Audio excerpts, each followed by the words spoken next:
Apparently, this review is for my modded Hori fighting edge. I bought this around September 2018 in Data Blitz for 10,000 pesos or around $200. And the unboxing that you have seen was shot on the day itself. But since I haven't posted a lot lately, this review is about my experience for the last 6 months, more or less. Let's talk about first my modded arcade stick. It's a whole lot different from the original, from the buttons, artworks, and to the lever. First, as you can see from the unboxing, the panel here was a brushed aluminum and I replaced it with a custom acrylic so that I could make use of an artwork. This art was made by a graphic designer. If you guys want to have your arcade stick customized by him, you can contact him at Facebook, Kevin Mando. But in terms of payment, I'm not sure about overseas, or you can just contact him personally. Here we have Sanwa Buttons mixed with the stock Hori buttons, and also I had mine with the Myoungshin Fanta lever. All the shops online where I bought my modifications will be written down on the description below. Some are bought here in the Philippines and some are from Korea, so I'm not sure if everything will be available for everyone. I also added a lot of stickers which filled up the whole wrist rest, which also covers the audio jack by Mr. Bacoor. In terms of internal modification, the only major modification I've done is to have the metal plate under the brushed aluminum or the acrylic is to have a 35mm hole for my Myoungshin Fanta to fit my Hori fighting edge. So that's too much for the introduction. Let's proceed on the main review. Okay, let's talk about first inside the fighting edge. At stock, you do have a Hori lever or a Hayabusa lever, which we will not be able to talk about as it is not with me anymore. For more reviews about the Hayabusa lever, you can look more of it in the YouTube as all of those lever are the same. When I received my fighting edge, I instantly removed the stock and changed it to a Crown 309 MJ. At first, I got frustrated as this connector is too long and is being blocked by the wire compartment. And after asking a lot of experts if it's safe to bend the connector, I was able to use my Crown 309 MJ perfectly. The wires for the buttons are color coded. Everything is very easy to replace. Just push and pull the wires and you are good to replace the buttons. The cord is already attached on the PCB and its length is around 9 feet or almost 3 meters with a USB-A for connection. I'll be talking about how my fighting edge felt from my experience. First at hand, this fighting edge weighs around 3 kilos and it's pretty wide. It covers up my whole legs even when it's wide open.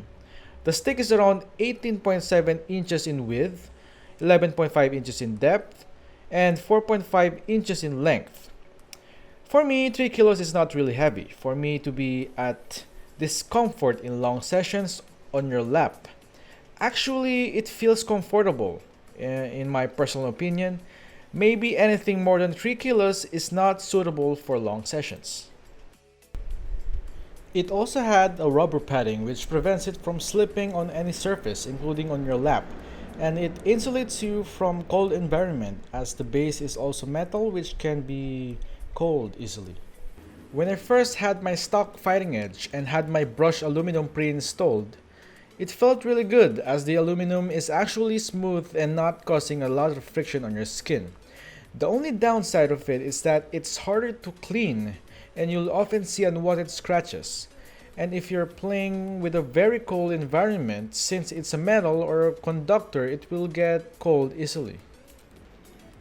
When already playing, it's very convenient to have a very big palm rest or a wrist rest. It doesn't feel off or at discomfort because you have all the space to enjoy your hands' relaxation. The screws aren't really bothering as it is actually well placed on all corners, which gives you a comfort experience that makes you realize that the screws aren't really even there. When inserted in the PlayStation, the touchpad works as it should be, and the easy to open compartment is also convenient, but it doesn't really look premium at all, though it does have a clicking sound to make sure the compartment is secured. It does have a hole for your wires to pass through. The only downside is that if you don't have a proper wire management, you're going to have a hard time to properly place the cord back into the compartment. In my case, I play Tekken, and sometimes it is bothering when you wanted to play practice and you wanted to reset or record the combo. The action record, if I'm not mistaken, will be share button and X or O input.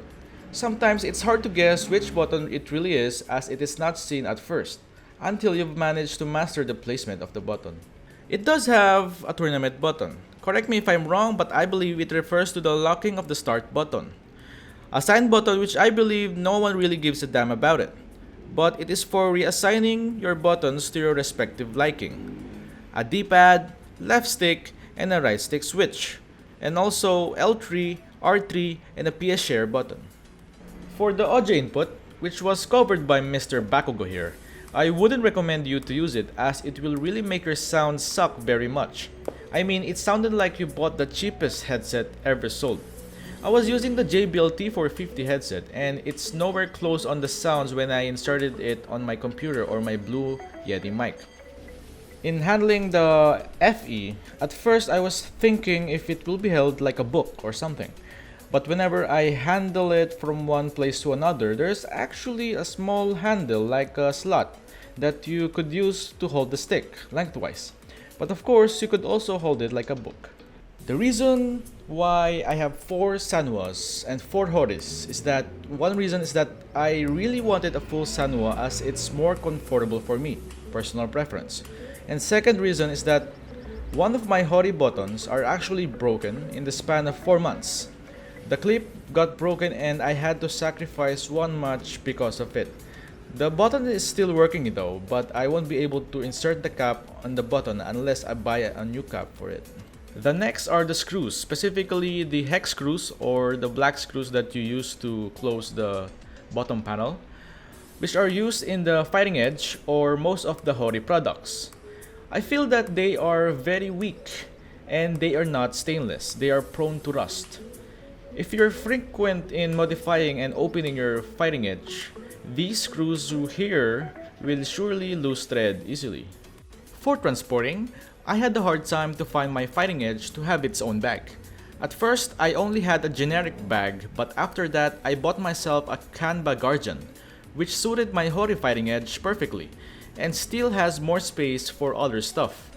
Overall, this stick is excellent. I have no real complaints about my fighting edge. It has a sturdy build, a good comfort for its users in terms of weight, palm or wrist rest, and accessibility of parts. It is good for customizations because it has a big space for the artwork, and lastly, as a stick right out of the bat, it feels very good. Of course, there are other sticks less than $200, but for me, it's worth the price for a $200 stick. Hello guys, I think that's it. I hope you liked the review for my fighting edge. Please do like and subscribe to my YouTube channel, Cinemagic Gaming, and also, I'm now streaming Facebook Live. Like and follow my Facebook page, Cinemagic Gaming. I'll be putting it on the description down below. And I'm still pretty new in streaming, but I'll try my best to improve all the way. So that's all for today guys. Thanks for watching.